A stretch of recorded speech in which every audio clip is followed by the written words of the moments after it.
Punk. Fugue, les bidouilleurs de son, les rois de la scène électronique, les Daft Punk sur Fugue jusqu'à 21h. Thomas, Guiman qui vont répondre aux questions d'Axel. C'est parti, c'est l'interview sur Fugue. Je suis super content de vous recevoir ici à Fugue, les Daft Punk. J'ai Thomas et Guiman devant moi. En plus, c'est super dur de vous avoir ensemble. Non, on fait pas les choses seulement par Ah bah heureusement, c'est clair. Donc Guiman, t'as 27 ans, Thomas, t'en as 26, c'est ça? Oui, c'est ça. Ouais. Et vous avez déjà un bon bout de chemin parcouru ensemble. Vous vous êtes rencontrés à 12 ans. Vous étiez dans la même classe en 4e dans le lycée parisien, c'est vrai? Oui, c'est ça. Oui. Et donc vous glandiez ensemble dans la même classe. Oui. Vous avez quel souvenir de cette rencontre en fait, de votre première rencontre? Première fois que vous êtes rencontrés et par quel intermédiaire? L'humour avant tout quoi. L'humour avant tout. Alors il paraît que Guiman, tu imitais vachement bien Garcimore, c'est vrai? Ouais, on s'est rencontrés. Tu veux pas le faire? C'est l'humour. Moi j'y arrive plus, non. Non, mais il a mué depuis. J'ai mué, ouais. C'était pile la bonne période quoi. Mais là, ma voix est devenue plus grave. Non, mais ouais, c'est ça. En fait, moi, je suis arrivé donc c'était au lycée Carnot à Paris. Ouais. Et Guy Manuel était dans ce lycée déjà. Moi, je suis arrivé en 4e dans ce lycée et le premier jour, je me suis mis à côté d'un copain belge d'ailleurs. D'accord. Et donc, en fait, il m'a dit ouais, il y a un mec dans le fond de la classe qui fait des bonnes imitations de Garcimore. Tu vas aller le voir. Enfin, moi, j'aimais bien Garcimore et les imitations. Et voilà, et c'est comme ça que j'ai rencontré. Enfin, je crois que la première fois qu'on s'est parlé, c'était à l'occasion de Garcimore. Donc, d'accord. Merci Garcimore. Ok, donc direct humour.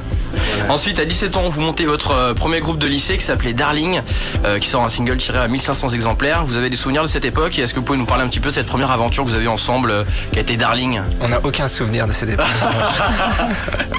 Non. On a commencé à faire de la musique ensemble. Disons qu'on s'est rencontrés à 12 ans et puis on a commencé à aller au cinéma, s'intéresser aux films. Déjà beaucoup de points communs, ouais. Ouais, disons qu'on les approfondissait pas mal. Si on aimait le cinéma, on écoutait, on se renseignait sur l'histoire du cinéma, les réalisateurs cultes, les films cultes, les trucs de science-fiction, plein de trucs. Et après, donc on s'est intéressé aussi à la musique. Et donc là, pareil, on a commencé à chercher les vieux groupes qui n'étaient pas tellement connus. Ouais. Des trucs comme Jimi Hendrix à l'époque où c'était plutôt la génération d'avant qui connaissait, mais les gens de notre âge connaissaient pas trop. Alors on écoutait ça, ou les Doors, ou les Beatles. On écoutait plein de trucs comme ça. Et en fait, ça nous a donné envie de faire un groupe ensemble. De faire un groupe. Donc on a commencé moi j'ai eu une guitare quand j'avais mes parents m'ont offert une guitare quand j'avais 14 ans, donc on a commencé à jouer chacun de notre côté. Thomas avait fait du piano depuis qu'il était petit, et puis petit à petit on a fait des groupes chacun de notre côté en fait. Et puis après vous êtes réunis. On s'est réunis pour Darling, qui a duré en tout un an et demi, mais qui a abouti à un disque avec 45 tours. On était tous les deux en premier, après on était avec Branco du groupe Phoenix. Ok. Qui est le guitariste de Phoenix. Ouais, et Jess de Jess et Crab qui était le batteur sur nos deux concerts. Alors c'est bien parce que vous avez tous fait votre petit bout de chemin, chacun de votre côté. Je trouve ça sympa. Bah ouais, c'est bien. C'est pas commun, mais c'est vrai que ça fait plaisir de voir que beaucoup de gens qu'on connaissait à l'époque et qu'on fait aussi quelque chose. On fait des choses et que on tous eu des opportunités et ont des opportunités aujourd'hui de faire de la musique et de s'exprimer. Daft Punk sur Fugue, ils sont là, c'est jusqu'à 21h. Tout de suite, extrait d'Homework, leur premier album. Écoutez ça, c'est une bombe. Alive, les Daft Punk sur Fugue.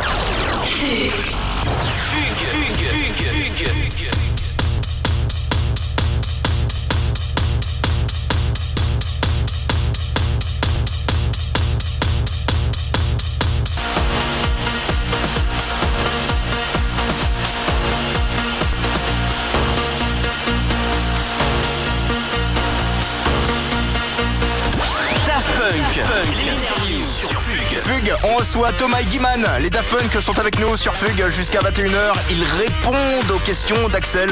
Écoutez, c'est l'interview des Daft Punk sur Fugue.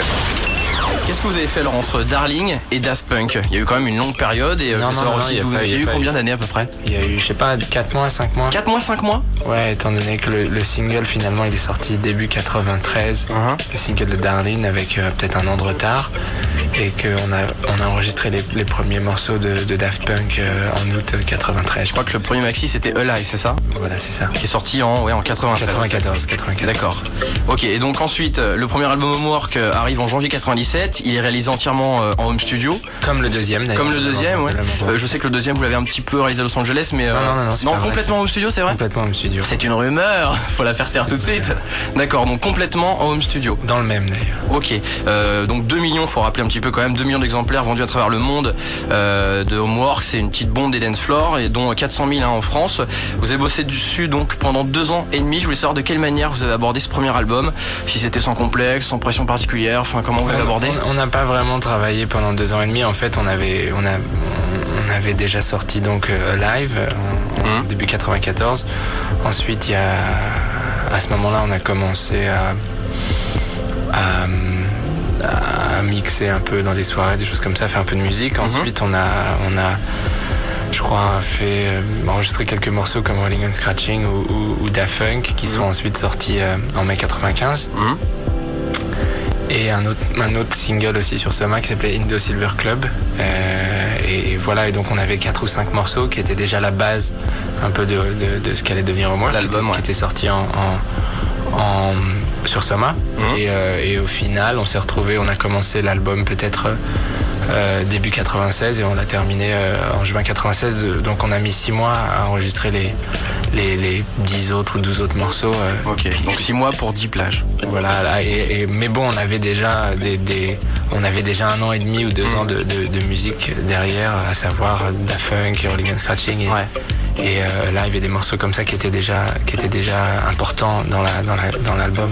Et ça vous arrive de le réécouter chez vous, Homework, de temps en temps, et quel regard vous portez dessus maintenant? Moi ça m'arrive pas vraiment. C'est vrai? Non. Jamais? Non. Vous avez tiré un trait, vous passez à autre chose et Non, mais bon, moi je pense qu'on préfère écouter la musique des autres plutôt que la sienne. Donc de connaître plus, quoi. Voilà, et puis surtout on l'a écouté sans doute peut-être plus que n'importe qui au moment où on l'a fait. Et c'est la même chose pour toute la musique qu'on peut faire, je pense, ou quand on travaille quand les gens travaillent sur des albums ou sur des morceaux, sur des films, les gens qui les créent sont vraiment immergés dedans, et c'est un peu normal d'écouter quelque chose 1000 fois de suite, et puis à partir du moment où ça sort et c'est plus vraiment à soi et qu'on fait partager au public, à ce moment-là on arrête un peu de l'écouter. D'accord.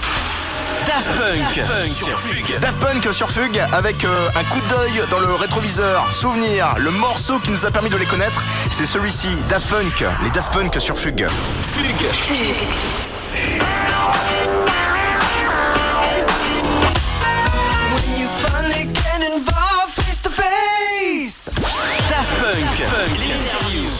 C'est l'interview des Daft Punk jusqu'à 21h sur Fugue. Thomas et Guy Manuel sont présents, ils répondent aux questions d'Axel. C'est l'interview des Daft Punk tout de suite sur Fugue.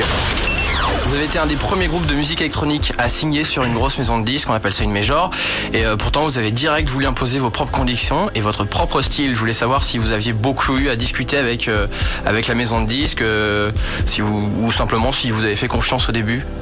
Non. Dès le départ. Ils nous ont fait confiance. Dès le départ. Oui. Et donc, c'est à partir. Comment vous avez fait? Vous avez parlé un petit peu. Comment ça s'est passé en fait? Quel a été le déclic chez eux pour que ils vous signent tout de suite? Je sais pas. C'est une question c'est une question de confiance. Ils ont misé sur vous, tout simplement, quoi. Ils ont cru en vous dès le départ. Oui, ils ont cru en nous. Je sais pas s'ils ont misé non plus. Enfin, je sais pas comment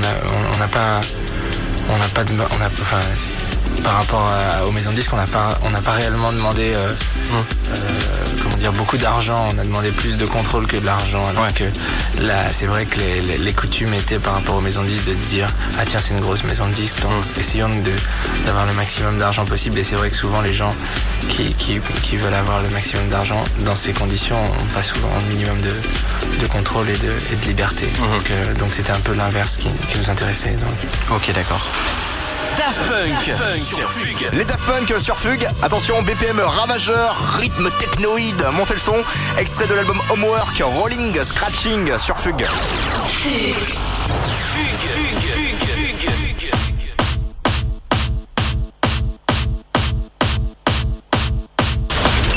Suite à la sortie du premier album, vous enchaînez sur 4 ans de tournée, durant lesquels vous sortez un petit DVD en 99, un gros DVD. On peut retrouver tous vos clips, dont Fresh d'ailleurs, que vous avez réalisé vous-même. Et à l'époque, le format était pas du tout à son apogée comme en ce moment, certainement pas dans le mode musical. En plus, sur ce coup-là, vous avez été les premiers à oser.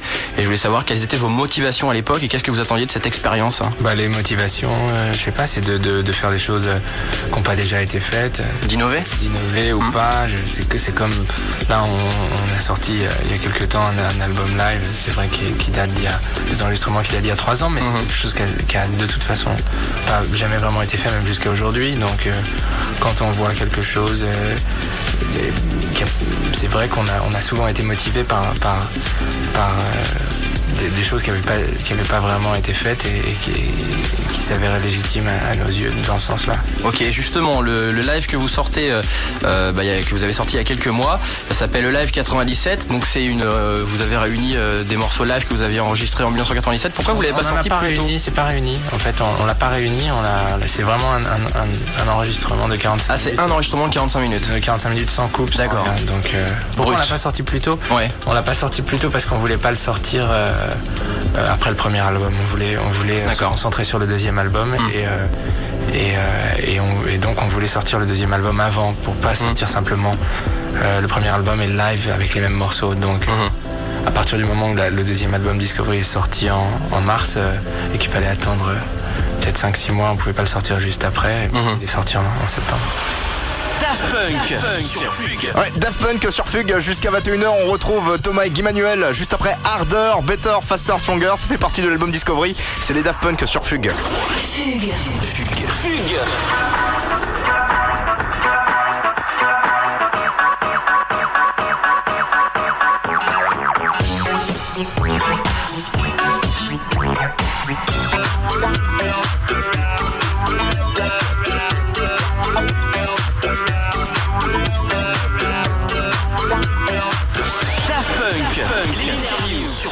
Fugue et les ambassadeurs de la French Touch dans le monde, Thomas et Guy Manuel, les Daft Punk sur Fugue en interview, c'est jusqu'à 21h sur Fugue.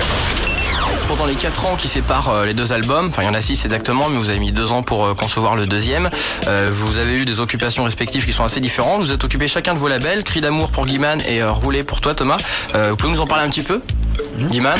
Ouais, c'est un label Cri d'amour. Ouais, Cri d'amour, donc c'est un label qui existe depuis 1996, je crois bien 96, et en fait on a commencé Daft Punk, Thomas et moi, et petit à petit on s'est dit que on voulait avoir un peu de liberté à côté de Daft Punk pour pouvoir expérimenter et puis simplement faire de la musique tout seul, chacun de notre côté si on voulait. Ça peut vous servir aussi pour Daft Punk après, ça peut être une sorte de labo Non, mais c'est de la musique en plus, donc c'est toujours, ça peut être un labo ou même d'autres styles qui sont pas dans le même style que Daft Punk. Et donc moi je l'ai fait avec un copain qui s'appelle Eric Chedville, qui lui avant travaillait avec quelqu'un qui s'appelle Médéric Nebinger, il faisait le label Pumpkin ensemble, qui est un label assez techno au début des années 90. Et donc après ça, moi j'avais l'intention de monter un label de mon côté. Thomas lui avait commencé à lancer le sien, et Eric comptait faire un label aussi. Donc on s'est bien entendu quand on s'est rencontrés. On a essayé de faire ça ensemble. Et puis petit à petit, ça a pris forme, et donc on a fait des morceaux, Eric et moi, sous le nom du Nightclub. Et on a ouvert la porte et invité d'autres artistes à faire des disques sur le label, comme DJ Sneak de Chicago. D'accord. Qui a fait des feats sur votre nouvel album Discovery. Ouais, voilà. Qui a fait les lyrics de Digital Love. Il y a eu Paul Johnson, il y a eu les Buffalo Bunch, il y a eu Roman qui fait partie des Buffalo Bunch, Playpol aussi.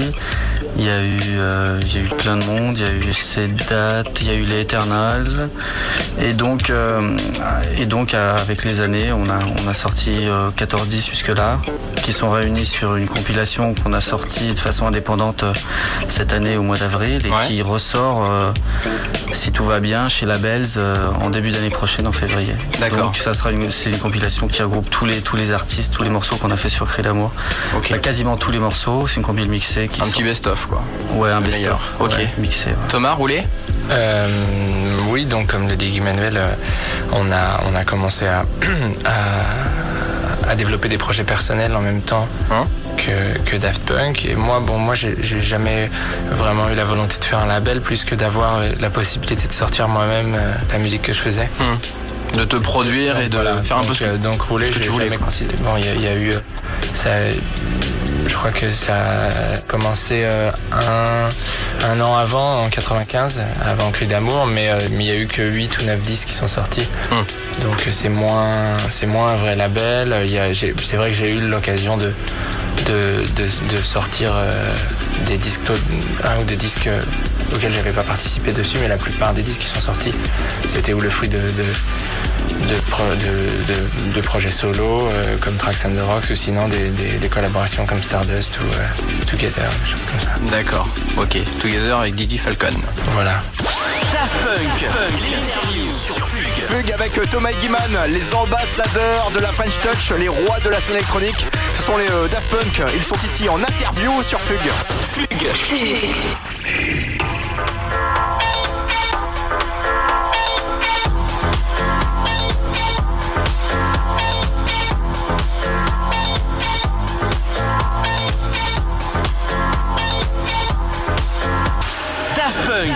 Sur Fugue. Fugue, c'est un jour à marquer d'une pierre blanche. Les Daft Punk sont sur Fugue.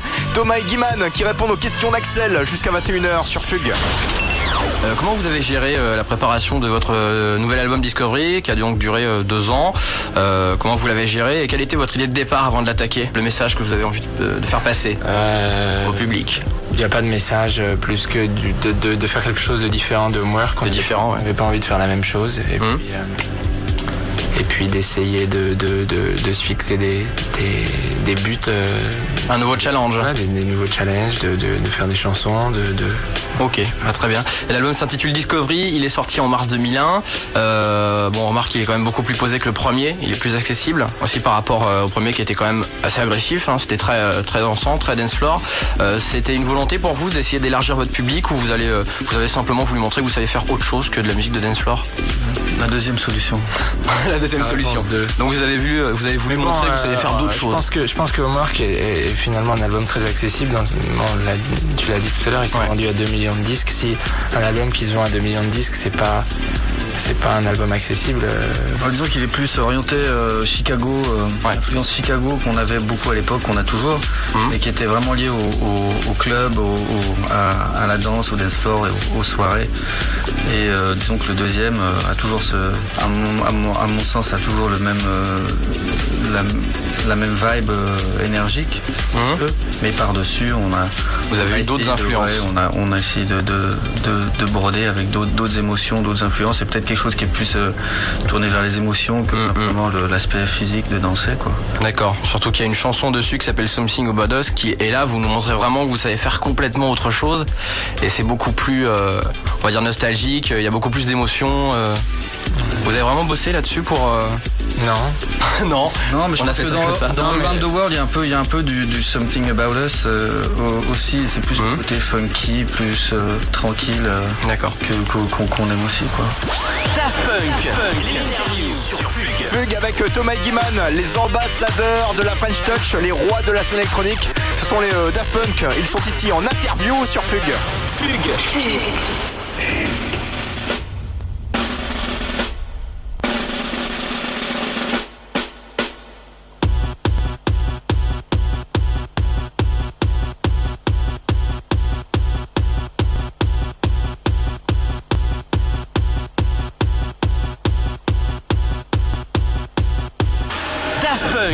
Sur Fugue. Fugue, c'est un jour à marquer d'une pierre blanche. Les Daft Punk sont sur Fugue. Thomas et Guiman qui répondent aux questions d'Axel jusqu'à 21h sur Fugue. Avant la sortie de Discovery, l'album était téléchargeable sur le net, en tout cas pas mal de morceaux. Je voulais savoir tout simplement comment vous avez réagi par rapport à ça, et plus largement, qu'est-ce que vous pensez du piratage musical en ce moment? Est-ce que ça vous inquiète un petit peu? Non, pas du tout. Non, ça vous inquiète pas? Non, ça nous inquiète pas. Non, disons que c'est drôle de se faire surtout il y avait beaucoup de morceaux qu'on n'avait pas vraiment fait nous-mêmes. Donc, ça c'est bon ça. Donc c'était plutôt amusant. Et puis par rapport au piratage, nous on n'est pas pour la légalisation de la musique gratuite sur Internet. On serait plutôt pour la dépénalisation de la musique gratuite sur Internet. Ce qui voudrait dire que je pense que c'est bien que les gens qui piratent se rendent compte qu'ils sont des pirates, mais à part ça, si on a envie d'être un peu pirate, y a pas de mal. Mais c'est sûr que c'est pas quelque chose. C'est comme les transports en commun, quoi. C'est normal, il faut payer. Ouais. Et bon, si on a envie de skier, c'est un travail, quoi. Donc c'est normal. Non. Si on a envie de skier les transports en commun, chacun est libre de décider de le faire et se rend compte que c'est pas quelque chose de légal, normal. Donc moi, les gens qui achètent pas nos disques et qui les téléchargent sur un Napster ou des choses équivalentes, ça me dérange pas. Mais il faut simplement qu'ils se rendent compte ils font quelque chose d'illégal et ça peut être marrant de faire quelque chose d'illégal. Mais il faut pas que ça devienne une habitude non plus. Non, ça peut devenir une habitude. Mais il faut qu'ils se rendent compte que ça reste illégal. Le problème, c'est quand des gens arrivent et disent ça devrait être normal. Ah d'accord. Faut qu'il y ait une prise de conscience quand même, quoi. Mais non. Me fais pas dire ce que c'est marginal et les gens qui veulent le faire de cette façon-là, dans cette marginalité, qui veulent vivre cette marginalité. Moi, ça me dérange pas. Si quelqu'un me dit, moi, je saute au-dessus des barrières du métro, je vais pas lui dire attention, c'est pas bien, ça me dérange et tout ça. Mais et quelqu'un qui vient me dire et qui dit le métro devrait être gratuit, là je lui dis non, c'est pas vrai. Ou quelqu'un qui vient me dire la musique ça devrait être gratuit, on devrait la télécharger, c'est normal. Je dis non, c'est pas normal. Maintenant si tu veux le faire, moi ça me dérange pas, quoi. Chacun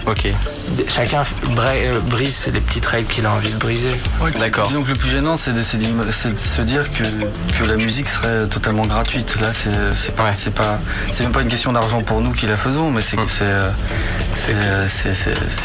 pas comme ça que ça. En tout cas, face à ça, vous avez quand même essayé de lancer d'une manière innovante un petit contre-piratage, d'une manière constructive. Vous avez lancé le Daft Club. Alors on peut y accéder grâce à une petite carte qui est disponible dans le dernier album. Je voulais savoir comment vous étiez venu cette idée et si le fait d'avoir produit un DVD 2 ans plus tôt, ça vous aviez aidé d'une certaine manière. Oui, on a toujours été intéressé par les nouvelles technologies quand elles sont nouvelles. Et c'est vrai qu'on avait la volonté peut-être d'essayer de rajouter quelque chose de supplémentaire dans le disque pour lui donner un peu plus de valeur. Donc l'idée de départ du Daft Club, c'était un peu ça. Ça vous prend combien de temps par jour, le Daft Club? Ça ne nous prend pas vraiment beaucoup de temps. C'est vrai que là, je pense qu'il va avoir à peu près... Il y a peut-être un morceau qui va être ajouté dans pas longtemps. Là. Pour l'instant, il y a à peu près 1 heure de musique supplémentaire, donc on peut avoir avec la carte du Daft Club. Ce qui est bien, c'est que ça élargit un petit peu la durée de vie de l'album. Voilà, c'est pas non plus des morceaux d'album, mais c'est des versions différentes, ou des acapellas, ou des choses qui n'étaient pas sorties. Et voilà, et après, maintenant, que ces versions-là, elles soient copiées ou pas, ou remises sur Napster ou pas, ou téléchargées de façon plus ou moins légale, ça nous dérange pas. Encore une fois, c'est l'intention qui compte, le reste, tout le monde est libre de... Ok. Les gens n'ont pas forcément d'argent pour acheter nos disques, c'est pas pour ça qu'ils peuvent pas les écouter.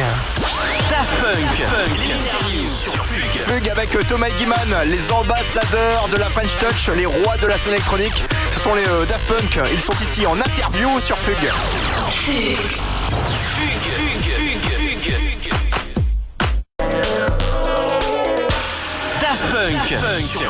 Fugue, c'est un jour à marquer d'une pierre blanche. Les Daft Punk sont sur Fugue. Thomas et Guiman qui répondent aux questions d'Axel jusqu'à 21h sur Fugue. Alors je vous ai préparé une petite surprise. Je vais vous balancer un son, je vais vous envoyer un son. Vous allez me dire si vous reconnaissez. Normalement oui, je pense quand même.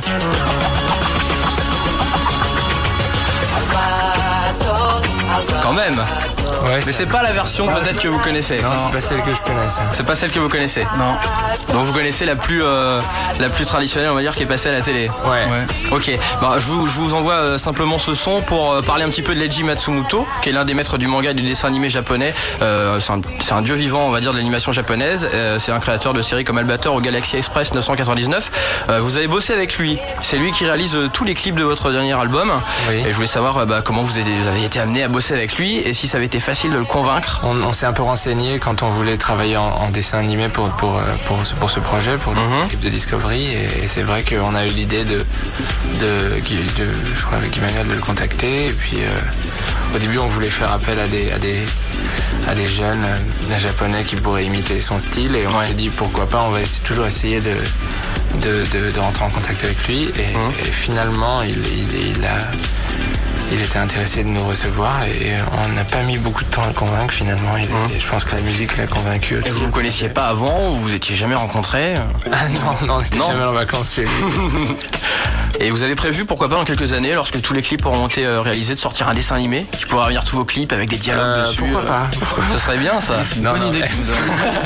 Non, vous y avez sérieusement déjà pensé? On y a pensé dès le départ, bien sûr. C'est vrai? Ouais. Donc pourquoi pas sortir en DVD ou quelque chose comme ça?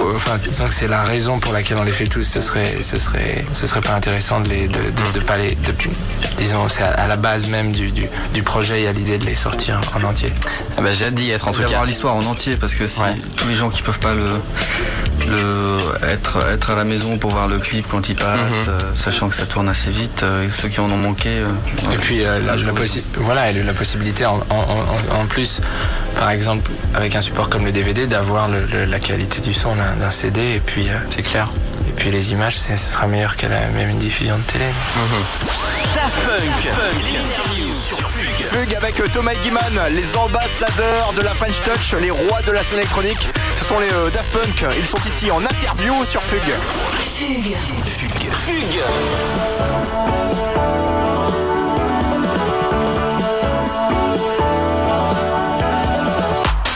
Daft Punk sur Fugue. Fugue, c'est un jour à marquer d'une pierre blanche. Les Daft Punk sont sur Fugue.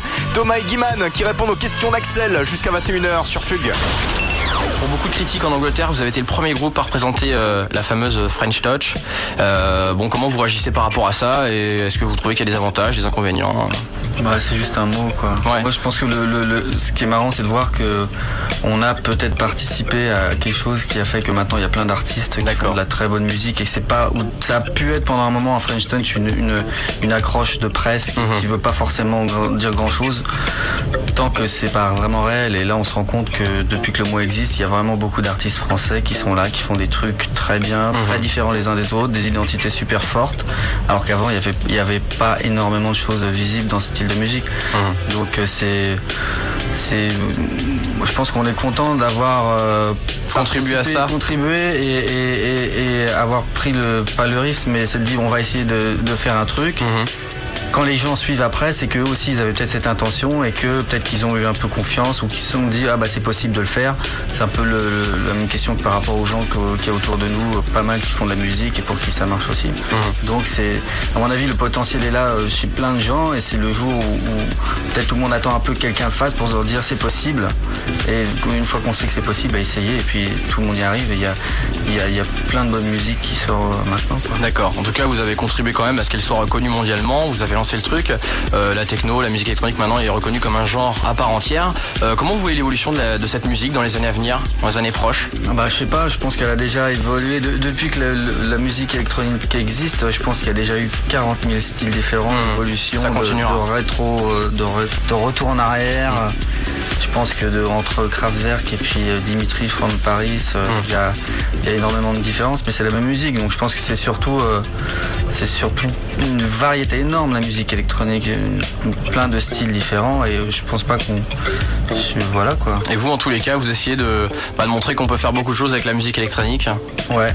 D'où le dernier album avec beaucoup de sons mélangés. On se montre à nous-mêmes, et puis si les gens aiment, ils le voient aussi. Mais je pense que musique électronique, ça a tendance à être une catégorie peut-être un peu spé ou minoritaire quelque part, mais en fait c'est simplement la possibilité d'avoir l'infini de possibilités pour faire de la musique. Le hip-hop et de la musique électronique, si personne ne le sait, en tous les cas c'est fait avec les mêmes machines que les nôtres.